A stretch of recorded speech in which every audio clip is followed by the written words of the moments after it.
Professor Keith Moore is one of the world's prominent scientists in the fields of anatomy and embryology, and is the author of the book entitled The Developing Human, which has been translated into 8 languages. The book is considered a scientific reference work and was chosen by the Special Committee in the United States as the best book authorized by one person.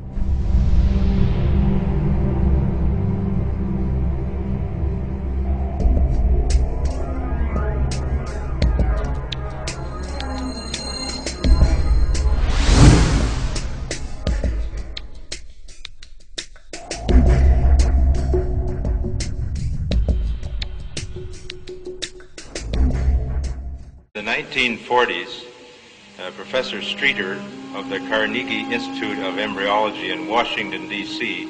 proposed a system for classifying the stages of human development. His system arranged human embryos in 23 numbered stages based on their differences in appearance. The Carnegie system of classification was used around the world until the 1970s, when a more refined system was proposed by Dr. Ronan O'Reilly of the Carnegie Institute of Embryology, now in San Diego, California. Intensive studies of the Quran and Hadith in the last 4 years have revealed a system for classifying human embryos that is amazing, since it was recorded in the 7th century A.D. Although Aristotle, the founder of the science of embryology, realized that chick embryos developed in stages from his studies of hen's eggs in the 4th century B.C., he did not give any details about these stages.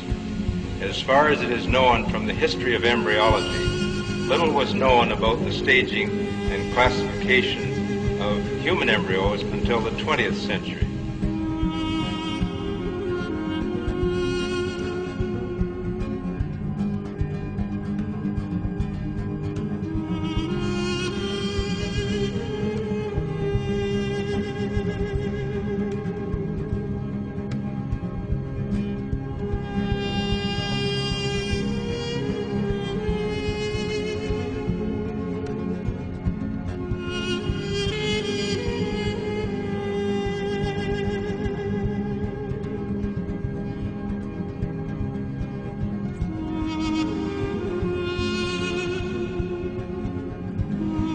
The first stage is adapt, and you'll have to apologize my pronunciation.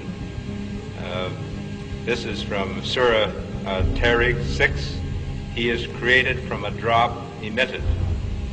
This Arabic term refers to the forceful emission of fluids which occurs during ejaculation in the male and ovulation in the female. The male secretions, called semen, contain the spermatozoa, and the female secretions, called follicular fluid, contain the ovum.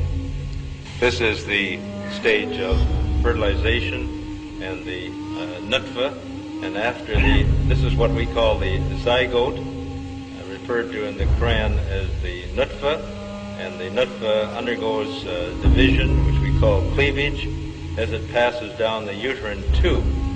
So these are the stages of the nutfa here as it undergoes cell division.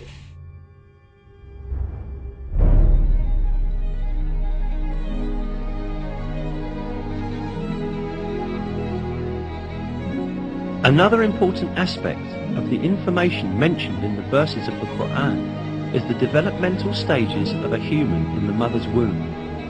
It is stated in the verses that in the mother's womb, first the bones develop, and then the muscles form which wrap around these bones.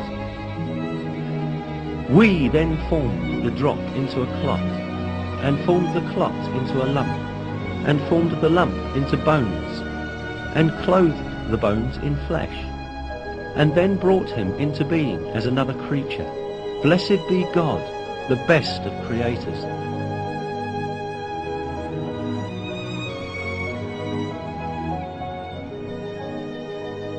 Embryology is a branch of science that studies the development of embryos in the mother's womb. Until very recently, embryologists assumed that the bones and muscles in an embryo developed at the same time. For this reason, for a long time, some people claimed that these verses were in conflict with science. Yet, advanced microscopic research conducted by virtue of new technological developments has revealed that the revelation of the Quran is word by word correct. These examinations at the microscopic level showed that the development inside the mother's womb takes place in just the way it is described in the verses. Obviously, life begins at the moment of fertilization when a single sperm fuses with an ovum to form a one-celled embryo or zygote. At this moment, the ultimate character of that new individual is decided. The Quran recorded these facts 1400 years ago.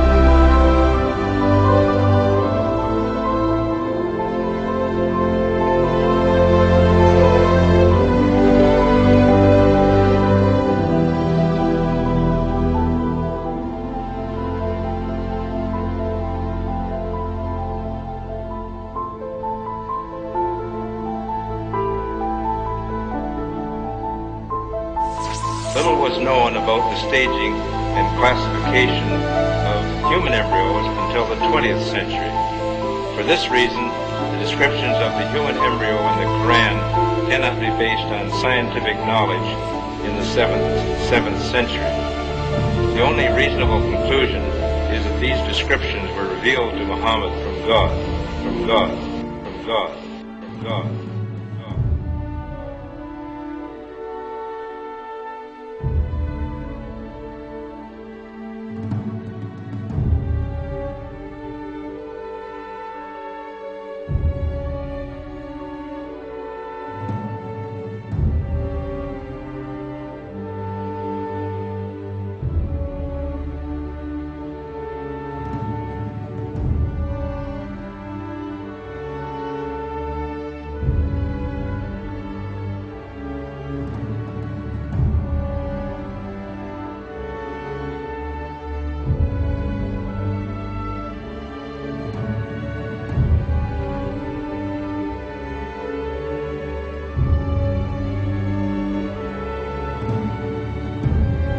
Then we made the sperm drop into a clinging clot, and we made the clot into a lump of flesh, and we made from the lump bones, and we covered the bones with flesh.